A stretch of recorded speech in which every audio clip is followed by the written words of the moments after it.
Hello एस्पारेंट्स, कैसे हो सब। Welcome to my channel AB cracking Mantra. और जो हमारी मॉडर्न हिस्ट्री की सीरीज़ है वही स्टार्ट करेंगे हम। तो हमने पिछले बार 2016 का वीडियो देखा था, उसके पहले हमारे 2013 से लेके 16 तक हो गए हैं। तो आपने अगर देखा नहीं रहेगा तो ये देखिए, ये आई लिंक पर है। तो आज हम 2017 के स्टार्ट करेंगे वीडियोस। तो चलिए स्टार्ट करते हैं। ये मेरे बारे में थोड़ी इन्फॉर्मेशन है, आप देख सकते हो। तो 2017 के मॉडर्न हिस्ट्री के क्वेश्चंस ये रहे आपकी स्क्रीन पर। Who among the following was or were associated with the introduction of the Ryotwari settlement in India during the British rule. मतलब जो रैयतवारी सेटलमेंट है, इंट्रोडक्शन के पीछे कौन कौन शामिल थे, मतलब किसने इंट्रोड्यूस किया था रैयतवारी सेटलमेंट। तो Lord Cornwallis, Alexander Read, Thomas Munro. Correct answer choose कीजिए। पॉज कीजिए और कोशिश कीजिए सॉल्व करने की। पहले तो लॉर्ड कॉर्नवालिस ने परमानेंट सेटलमेंट निकाला था 1793 में, और ये दोनों मिलके 2 एंड 3 आंसर हो गया इसका। चलिए इसका एक्सप्लेनेशन देखते हैं। जो कि 1820 में निकाला था रैयतवारी सिस्टम, ये थॉमस मुनरो और रीड, मुनरो और रीड बोलते। तो पहले इसे तमिलनाडु में इंट्रोड्यूस किया गया था और बाद में इसे एक्सटेंड किया था महाराष्ट्र, बेरार, ईस्ट पंजाब, कूर्ज और असम में। और ये जो रैयतवारी सिस्टम था तो इसमें क्या था, तो जो ओनरशिप थे लैंड के, तो वो पूरा पेजेंट्स को दिया गया था। ये पेजेंट्स मतलब जो वर्कर्स रहेंगे।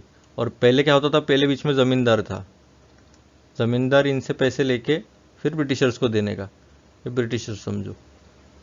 तो अभी क्या हो गया, ब्रिटिशर्स ने बोला आप रहने दीजिए, हम डायरेक्ट इसको ही लैंड का ओनर बनाएंगे और इससे पैसे वसूल करेंगे। तो इसलिए there exist no intermediaries between the government and the individual cultivator. British government collected taxes directly from the peasants. तो सीधा ब्रिटिशर्स इनसे टैक्स वसूल करने लगे। तो इसके साथ साथ और दो भी थे, परमानेंट भी था एक, और महलवारी भी थी।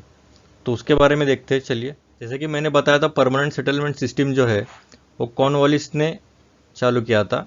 उसको एक्चुअली ज़मींदारी सिस्टम भी बोला जाता है, क्योंकि ज़मींदारी वसूल करने का पूरा 1793 में किया था, और through permanent settlement act through. और इसको इंट्रोड्यूस किया था बंगाल, बिहार, उड़ीसा और वाराणसी में।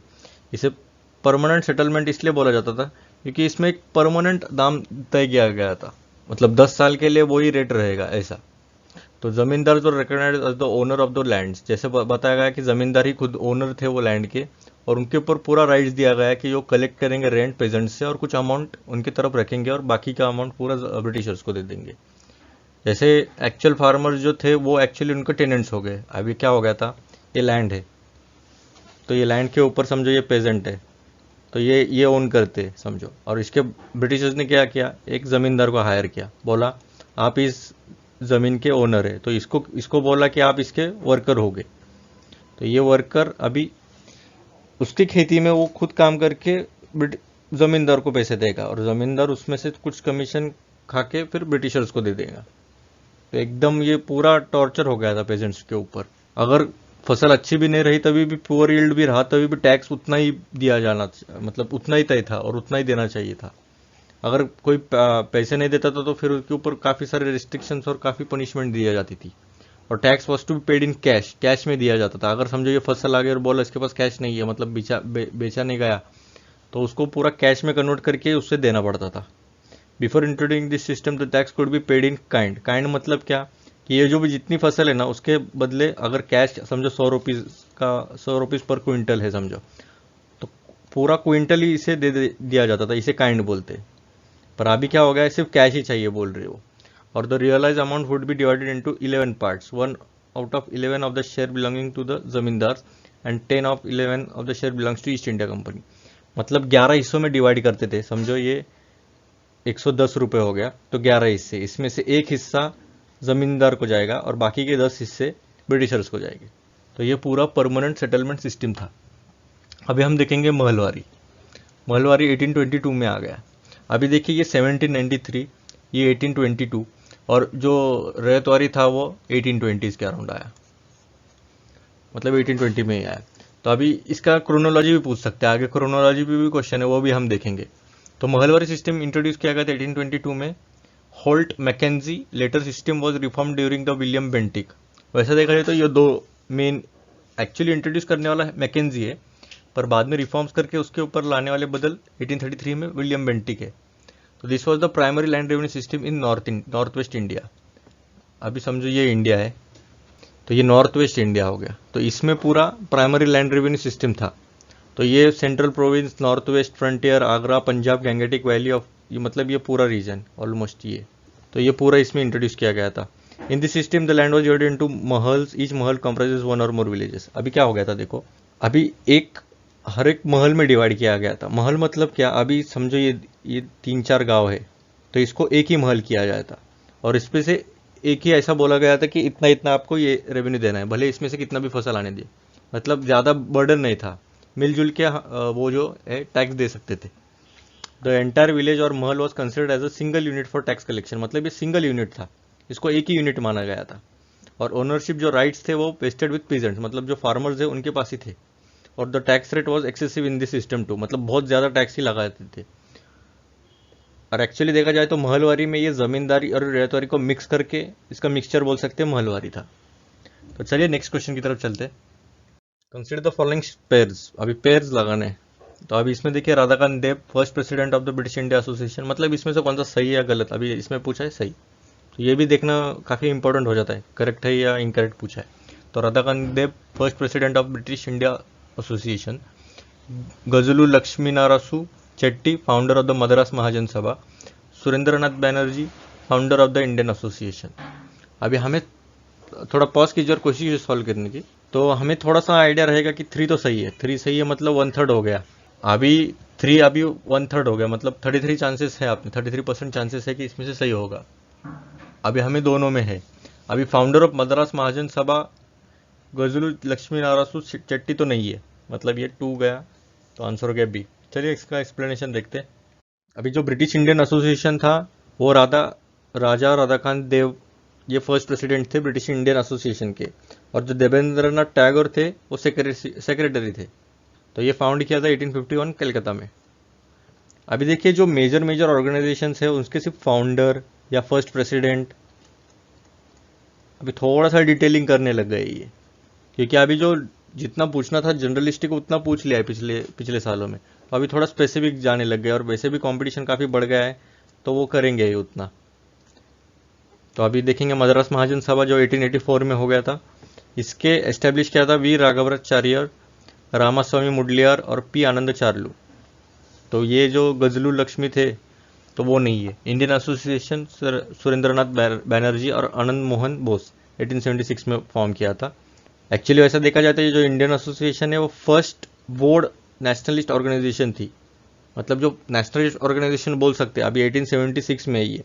तो अगर पैन इंडिया अगर बोल सकते तो कोई ये था अपना कांग्रेस क्या बोलते आईएनसी के आने के पहले कोई पैन इंडिया रहेगा तो ये इंडियन एसोसिएशन था जो 1885 में आई थी आईएनसी, उसके पहले यही था। The objectives of this association were promoting by every legitimate means the political, intellectual and material advancement of the people, मतलब पीपल के जो विकास के लिए जो लगेगा, पॉलिटिकल हो गया, इंटेलेक्चुअल हो गया, मटेरियल एडवांसमेंट हो गया, तो वो करना। चलिए नेक्स्ट क्वेश्चन की तरफ चलते। The object of the Butler Committee of 1927 was to, अभी बटलर कमेटी खूब बहुत रेयरली हमने पढ़ा रहेगा ये, तो पॉज कीजिए, कोशिश कीजिए सॉल्व करने की। तो एक्चुअली देखा जाए तो ये define the jurisdiction of the central and provincial government से अराउंड 1919 के अराउंड आ गया था। तो 1927 के बटलर कमेटी में चांसेस कम ही है।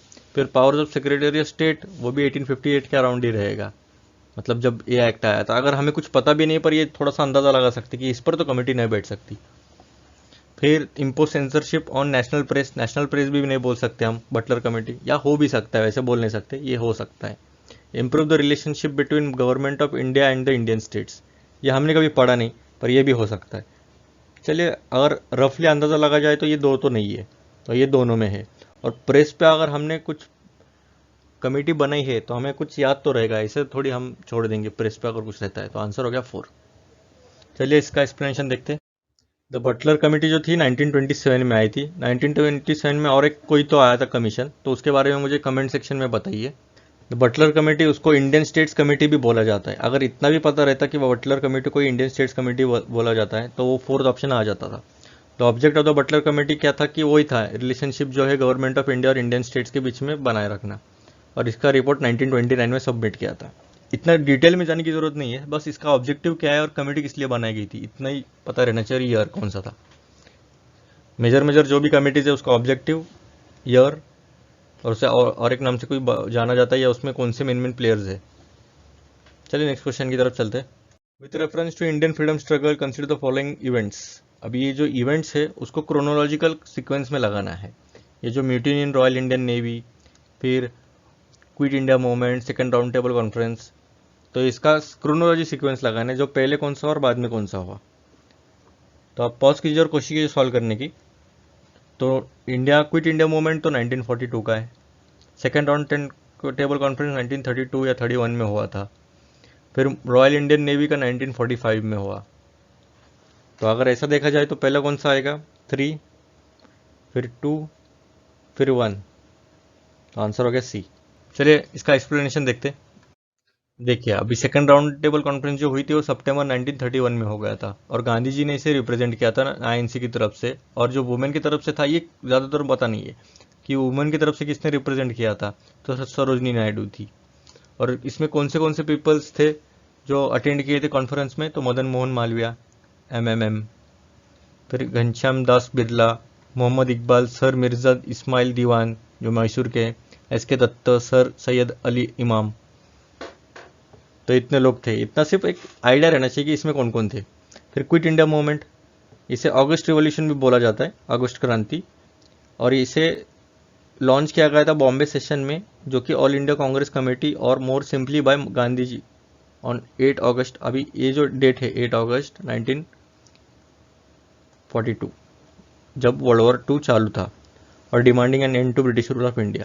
इसका मेन पर्पज़ यही था कि बाबा जो ब्रिटिश रूल है उसे ख़त्म किया जाए और हमें जो पावर्स है वो दिया जाए। फिर बाद में रॉयल इंडियन नेवी म्यूटिनी, जो कि 45 में नहीं 46 में हुआ था। ठीक है, उसका एक अंदाज़ा रहना चाहिए बाबा कब हुआ था, February 18, 1946। A section of non-commissioned officers and sailors known as ratings serving in the Royal Indian Navy mutinied against the British officers. Mutiny started as a strike by the ratings to protest against the hardship regarding pay, food, racial discrimination. Hence the अभी जो ये Indian navy mutiny थी तो उसमें क्या हुआ था, जो नेवी में जो ऑफिसर्स थे उनके अगेंस्ट पूरा, अभी उनको पे स्केल बहुत कम था, और खाना भी अच्छा नहीं था, और रेशियल डिस्क्रिमिनेशन पे काफ़ी मतलब टॉर्चर हो रहा था। इसके अगेंस्ट उन्होंने स्ट्राइक किया था। इसलिए इसे रॉयल इंडियन नेवी म्यूटिनी बोलते, इसलिए जो सीक्वेंस था वो 3, 2, 1 हुआ। चलिए नेक्स्ट क्वेश्चन की तरफ चलते हैं। मॉडर्न हिस्ट्री के हम थोड़ा ये भी देखेंगे, हम वीडियोस भी बनाएंगे उसको हर चैप्टर वाइज, क्योंकि काफ़ी इंटरेस्टिंग, आपको भी लगा रहेगा काफ़ी इंटरेस्टिंग रहता है मॉडर्न हिस्ट्री।